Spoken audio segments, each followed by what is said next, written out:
right, perfect. All right. Well, I'm happy I was able to come and talk to you. Found a good time to do it.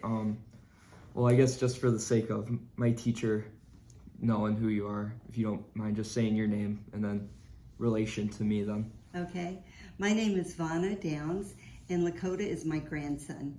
Perfect. And then, so the main reason that I'm interviewing you in terms of like why I chose you is because I know you suffered with what would be considered a chronic illness a couple years ago, and since I'm going into the nursing field in healthcare, I thought it'd be good to kind of see what life looked like for someone kind of with what would be considered a chronic illness. So again, I kind of know some basic details of everything, but for the sake of the video, what exactly did you like suffer with? Like what illness did you have? Okay.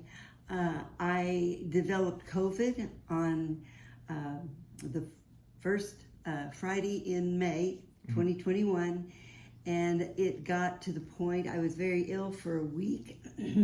I tried to self-medicate, and that did not work, and it got to the point where I was having trouble breathing. And so on May the 8th, my son picked me up and took me to the hospital thinking that he would be taking me back home, but they called him on the parking lot where he was and said I would have to stay. Yeah, no, that's fine. I mean, obviously back then, most people with COVID, you know, it was kind of like a week-long thing, you know. I know I had it back then around that time. Mom and Dad also had it. Was there anything, to the best of your recollection, that like, was there anything different about this strain of COVID that made you have to stay longer?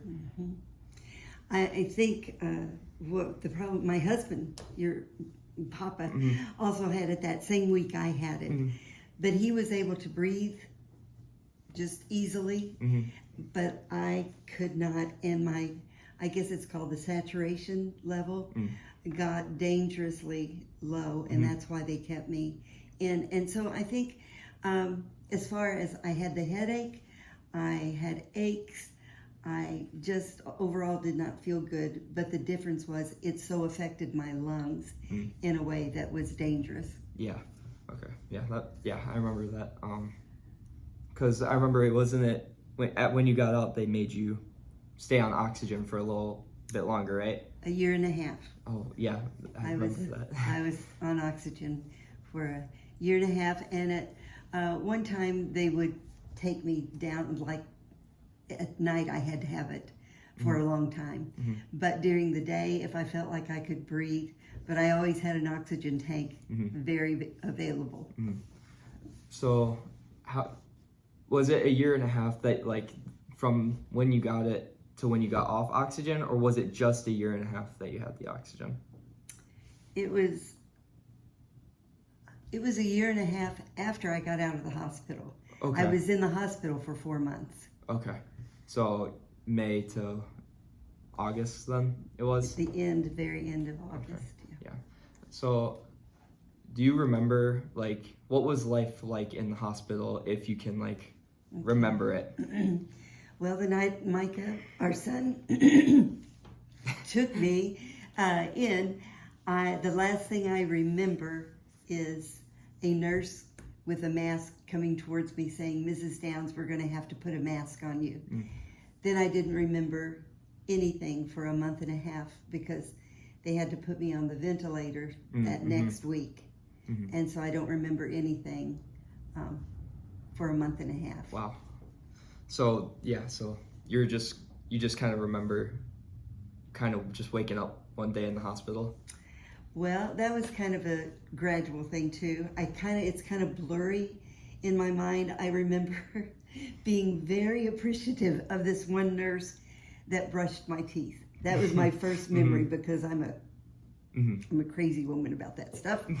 And she was willing to brush my teeth, and that was my first memory. I vaguely remember they had to send me to a specialty hospital. They put a trach in my throat. I had a feeding tube in my stomach, And then I was on the ventilator, so they had to send me to a specialty hospital in West Dallas in Milwaukee area. Oh, I remember that. Yeah, to get me off, wean me off. When I woke up, I vaguely remember the ambulance ride. They had to send a nurse with me for the ride. But I vaguely remember being able to lift my index finger. I could not move any other way. I didn't know how to swallow. I couldn't talk. I couldn't move anything. They even gave me a like something to call the nurse, where you would usually push a button, but just to push your head on it so I could call a nurse. And I couldn't even do that. Wow. So it was, but that was one of my next memories, was being in the ambulance with. Okay, there we go. All right, continuing again. So what real like differences would you say there were in like your day-to-day life that you noticed? All right. Well, for one thing, I was still in a wheelchair when I got home. I was in a hospital bed. Unfortunately, my son was remodeling my bathroom for a walk-in shower, so we had to have a portable toilet in my bedroom. And it was, even to brush my teeth, I would have to pull up to my kitchen sink. And it was just a strange feeling, you know, to be sitting down, trying to not miss the sink, brushing your teeth, things like that. I couldn't do the cooking anymore. So people had to help me with that. My husband had to help me with my clothes. I would have a hard time getting dressed and undressed for bed. Trying to think of any. I mean, there were so many things. This is kind of a crazy thing, but I could drive. And because of my husband's, Papa's visual problems, he couldn't drive. And so they made me this board, a little step stool. And every time I got in and out of the van, they'd have to roll me in my wheelchair. I could barely prop myself up, but I could move my legs to drive. So that was a very kind of strange thing. Yeah. So you said you're on oxygen for 1.5 years. Would you say for like when you got to the end of that, were you, for the most part, you felt like 100% again, or did it take a little bit of time even after that to like kind of get back to where you were before you got sick? Well, I don't know what that contraption is you put on your finger to get your blood oxygen level, but I was never without that, because they were telling me, you know, don't let your blood oxygen level get below, well, they didn't want it below 90, but it got, I mean, I was in the 60s at times when I was having trouble. And so I kept that real close. But as far as, I think I was more conscious of breathing, just making sure I did have enough air. But they did tell me, you know, the damage to my lungs, well, actually, the x-ray, they said, looked like there was shattered glass in my lungs because it was so damaged. And they said that will never go away, but the body's amazing, you know, it compensates. So now, I would say, you know, if I go up and down the stairs, doing laundry, I still feel like I'm not 100%. One thing I can't do anymore, which I always did, was sing. I don't have the lung capacity anymore to sing, which is sad, but it's the way it is. Well, obviously, that was probably a very hard time in life. What would you say really helped you kind of get through that? You want my honest answer? Well, I have to tell you that I'm a believer, and I don't believe I could have, because when I was in the hospital, I could not communicate with anyone except if they could read my lips, and sometimes that was hard.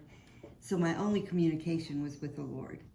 And when I got out, there's a an old hymn that some of the words are strength for today and bright hope for tomorrow. Mm-hmm. And that was became my motto. Mm. I just hung on to that. Mm-hmm. And I had a wonderful family. All of you all were so good to me and took care of me so amazingly. But that's what got me through. Family and my relationship with Jesus. That's awesome. So as someone who's, going into healthcare,